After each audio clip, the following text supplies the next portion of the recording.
본문의 말씀은 이스라엘이 장차 하나님의 구원 역사로 승리를 얻고 그로 인해 기쁨의 노래를 부를 것에 대한 예언인데, 1차적으로 이 예언은 바벨론 포로에서 해방될 이스라엘의 회복을 뜻하지만, 궁극적으로 이 예언은 사탄의 모든 세력을 완전히 꺾고 새 예루살렘 성의 천국 시민으로 참여할 성도의 승리와 찬양을 의미합니다.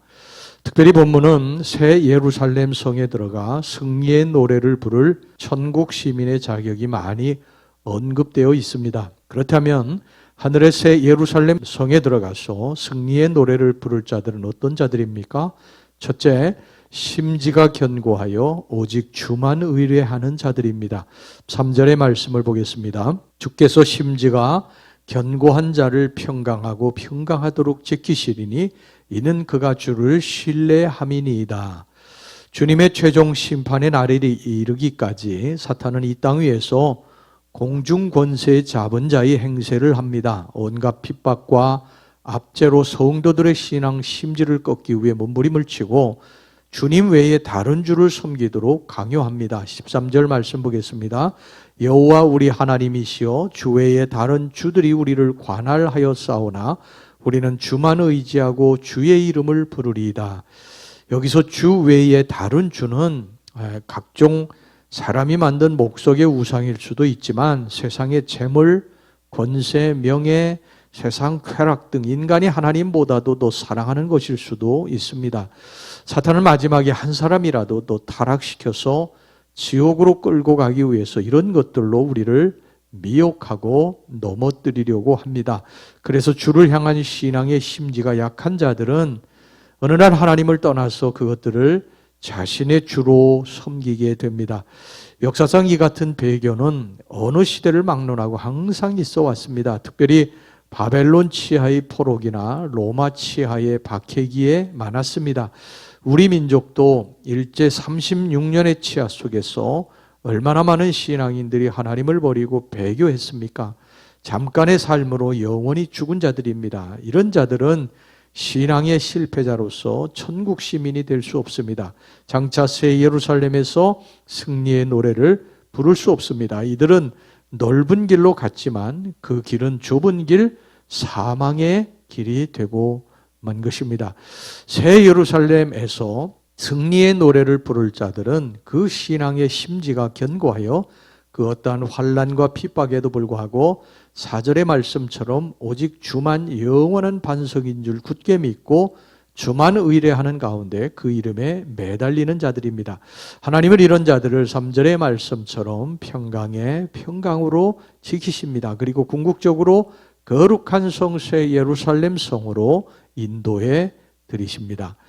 그 다음에 둘째, 밤에 간절히 주를 찾고 사모하는 자들이 새 예루살렘 성에 들어가 승리의 노래를 부를 수가 있습니다. 9절 말씀 보겠습니다. 밤에 내 영혼이 주를 사모하여 싸운즉 내 중심이 주를 간절히 구하오리니 이는 주께서 땅에서 심판하시는 때에 세계의 거민이 의를 배움이니이다. 여기서 밤은 고통과 환난의 시기를 말합니다. 우리가 살면서 고통과 환난을 겪을 때 그때가 바로 밤이지요. 그런데 그때 낙심하지 않고 하나님의 약속, 하나님의 언약을 굳게 믿고 하나님께 매달려 기도하는 자들입니다. 또한 주를 찾고 사모하되 간절히 찾고 사모하는 자들입니다. 또한 대충 찾다가 응답이 없다고 포기하는 자들이 아니고 모든 힘을 쏟아서 일찍부터 부지런히 주를 찾고 세상의 그 무엇보다도 주만 더욱 찾는 자들, 아무리 환난의 밤이 온다고 할지라도 끝까지 주를 놓지 않고 계속해서 주를 부르고 찾는 자들, 그런 자들을 말하는 것입니다. 그리고 그들은 주를 사모하되 중심으로 사모하는 자들입니다. 여기서 중심이라고 하는 것은요, 히브리어로 루하우라고 하는데 본래 숨, 브레스라고 하는 뜻으로 그 생명을 의미합니다. 하나님이 인간을 창조하실 때 흙으로 빚으시고 그 코에 생기를 불어넣으셨더니 생명이 되었다고 했는데 그 생기가 바로 루하우입니다. 그러므로 중심이라고 하는 말은 속 심령을 뜻하고 인간의 마음과 영혼이 깃든 사람의 전 인격을 가리키는 것입니다. 따라서 중심으로 사모한다고 하는 말은 전 인격적인 사모를 뜻하는 것입니다. 이러한 자들이 바로 천국 백성이 돼서 새 예루살렘 성에서 승리의 노래를 부를 수가 있습니다. 여기저기 기웃거리고 좌로나 우로나 치우치는 자들은 새 예루살렘 성에 결단코 들어갈 수가 없습니다. 그 다음에 세 번째, 구원에 있어서 자신의 무능을 깨닫는 겸손한 자들이 거룩한 성 새 예루살렘 성에 들어가 노래할 수 있습니다. 17절에서 18절까지 말씀 보겠습니다. 여호와여, 잉태한 여인이 산기가 임박하여 산고를 겪으며 부르짖음같이 우리가 주 앞에서 그와 같은 이이다. 우리가 잉태하고 산고를 당하였을지라도 바람을 낳은 것 같아서 땅에 구원을 베풀지 못하였고 세계의 거민을 출산하지 못하였나이다.